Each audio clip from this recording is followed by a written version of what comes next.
Hello everyone and welcome to Whisky Wednesday again. This should be the final video from our office. We've finally got a schedule filmed for next week and I can't wait to show off some of those whiskies to you, just incredible stuff. But you will notice there is a bottle missing from here, and if you eagle-eyed fans will know already what it is, minus the title of the video. Last week in the Sazerac 18 video I mentioned that we've reviewed everything on here minus one quite niche bourbon, which I didn't think most people would be interested in. Excuse me. But every time I post pictures of this collection on some form of social media, I get loads of messages about this one particular bourbon. So today we're going to talk about Jefferson's 20-year-old. Now obviously the image is flipped. The thumbnail will offer like a decent image for you, as will the Instagram post at thisiswhiskywednesday. All those links are sort of below in the box. This is batch number 1. It's bottle 1032 and it's bottled at 47%.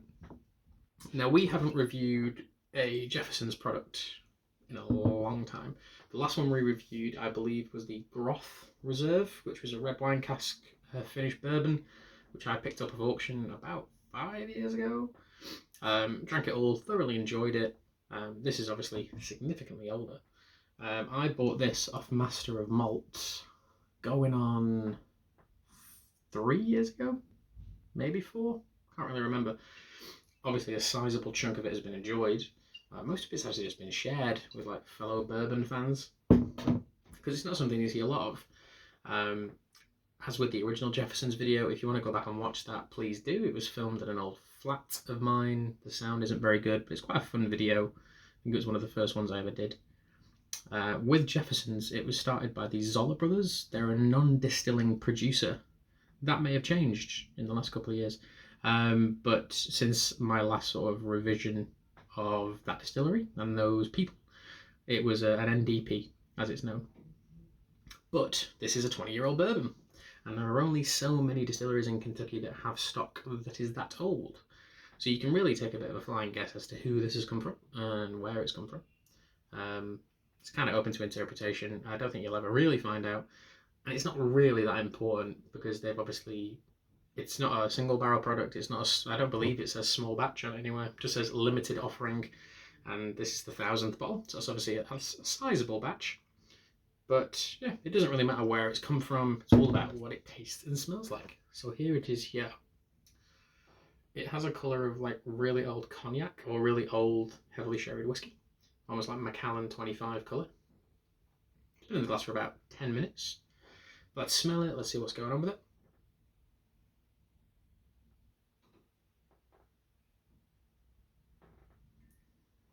Compared to the Sazerac 18 last week, obviously that's a rye, this is a bourbon.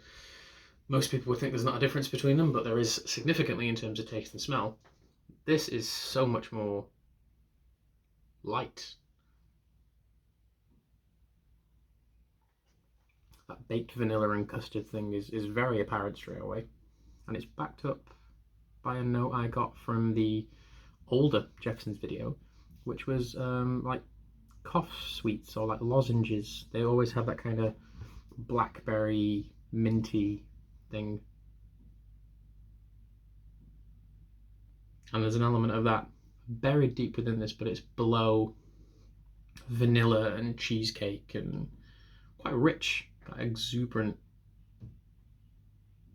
caramelly toffee sauce.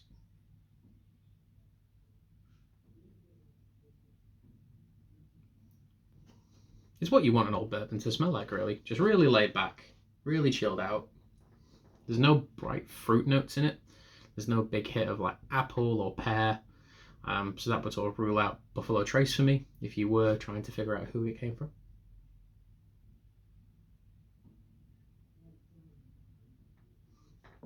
The subtleness of the minty note and the rye within this mash bill, we assume it's rye. It could be wheat. I would say it's a rye influenced product though. There's that characteristic mintiness you get with bourbon, which is rye influenced or high rye bourbon or just rye based bourbon. It is there. So there's nothing particularly like chocolatey or coffee like, which is what I always get from stuff like Maker's Mark and Bernheim. So I would assume this is rye influenced bourbon.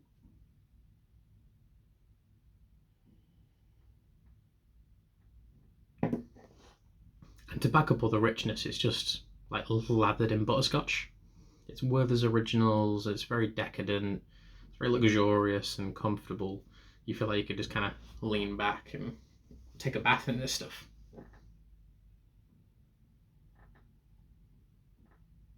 Yeah, New York cheesecake, covered in like butterscotch and toffee sauce, a little bit of mint on top of it. Delicious.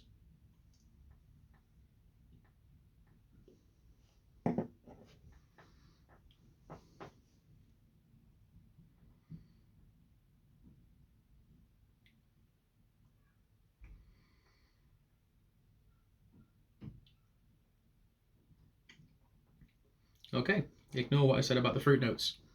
There are some fruity notes in this. From the first time I bought this bottle, I've never written notes on it, because with something this old, it was always going to change and become very different. Now, the start of this is barrel influence, as you'd imagine. There is none of that luxurious sweetness at all. It's dry on the arrival. It's a little bit bitter, almost like, not as intense, but like aperitif, Campari, Aperol kind of bitterness. The sort of gentian root thing. Then out of nowhere, that blackberry, like cough syrup sweet thing we were talking about, that comes in out of like total left field. Loads of blackberry, a little bit of raspberry, and almost like a cherry syrup, or like cherryade, like big bottles of fizzy cherryade you'd drink as a kid, and it'd leave you like a little red mustache on your lip. Loads of big, vibrant fruit. The finish is lengthy, as you would hope. I don't think that's natural cask strength at 47%. I would assume it's like a batch strength, but it's very good. Like, it's mellow. There's a slight tobacco thing. Some pretty similar styles to what the Sazerac 18 was. But this isn't as earthy. And now as I talk to you, the butterscotch Werther's Original thing is coming back. And it's kind of like a creaminess by the sides of my tongue. It's very, very, very good.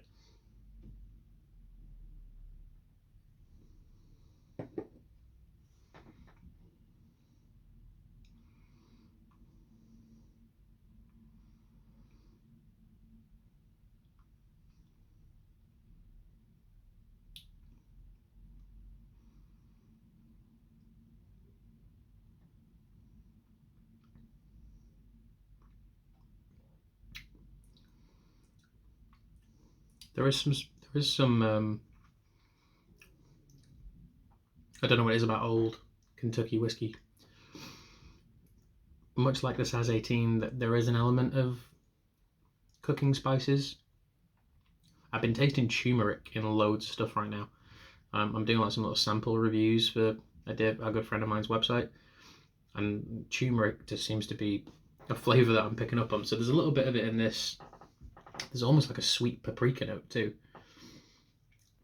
And then everything gets kind of cleansed by these sour cherry, blackberry, raspberry, caramelly, butterscotch goodness. I don't pay enough attention to this whiskey. I really don't. It's been sat on that shelf behind me for a long time. And because I've only ever seen it once in the UK, and because it cost me pretty much £200, I woke up one morning, it was just on Master Malt, and I bought it because I thought, when am I going to have an opportunity to buy 20-year-old bourbon for what is probably maybe just over a retail price? Like 200 quid for a 20-year-old bourbon is insane. Like, it's normal to a degree. You can't get 20-year-old whiskey. You can't get 20-year-old single malt for that price. So clicked yeah, opened it, loved it, give a load of it out. But everything that's around it, there's the more affordable, like Double Oak and 101 up top. There's like, bottles that have got this much left in them that kind of need finishing. And I feel like I neglect this bottle a little bit, just because it is a little bit off the beaten track. It's not a particularly well-known producer, even if like whiskies that aren't its own, which is fine. Loads of people do that. Whether you're in America, Ireland, Scotland, formerly Japan, well, still Japan, just the rules have changed. But yeah, this is really delicious stuff. And even like the basic Jefferson's bottles, really quite incredible whiskies, because I think the retail price on the regular bottle is about £40, and it's a little bit different. If you read into the history of Thomas Jefferson, it's quite an interesting history. As someone who really likes American history, a lot of people divided on the man between the good things he did and the bad things he did. But regarding the whiskey, which is named after him, I've still to this day not had a bad bottle of Jefferson's, and I think it's a brand that deserves a lot more attention. So my camera just did a weird thing then. Hopefully that didn't pick up on the video. But yeah, I'm going to give that a very solid 9. It gets the same score as the Sazerac. And for bourbon fans out there who are hunting for this stuff, I'm really sorry that I'm giving it high scores, because it's not unattainable, but it is so hard to get. But the quality of them is outstanding. There is no question about that the quality has always been there with these whiskies. It's just that everyone wants them, including me. And there was a great comment on the Sazerac 18 video about a gentleman who stopped actively looking for the Buffalo Trace Antique Collection, and his mental health improved significantly. I have 4 out of 5 of them up there, and yeah, they were, the Saz 18 and the Handy were like the last 2 bottles for me that were like on the must get list. There are still a few more bottles on that must get list, like old bottles of Old Puntley 21. I'd love a bottle of Lafroig 25, but it's quite expensive. I will get there one day, but not quite now. And a few other things as well. I'm a bit of a watch guy at the minute, so there's more watches on the must-get list than whiskey at the minute. But it's a delicious product. It's a relatively unknown, I'd say, in the UK. It's not something a lot of people talk about. I have no idea who distributes it. Whoever they are, they don't do a lot of like placed marketing or anything like that, which again isn't a bad thing. But yeah, it's a solid 9 out of 10 for the Jefferson's 20-year-old batch 1. If you've tried this whiskey, if you tried batch 2, if there is a batch 2, or they've done loads of other releases, there's been a 19, I think there's been stuff as old as 25. By all means, reply down there. I'm always interested to know what you folks are thinking. But yeah, we'll see you next week, hopefully from a more regular location. And I hope you enjoyed this video. We'll see you all around.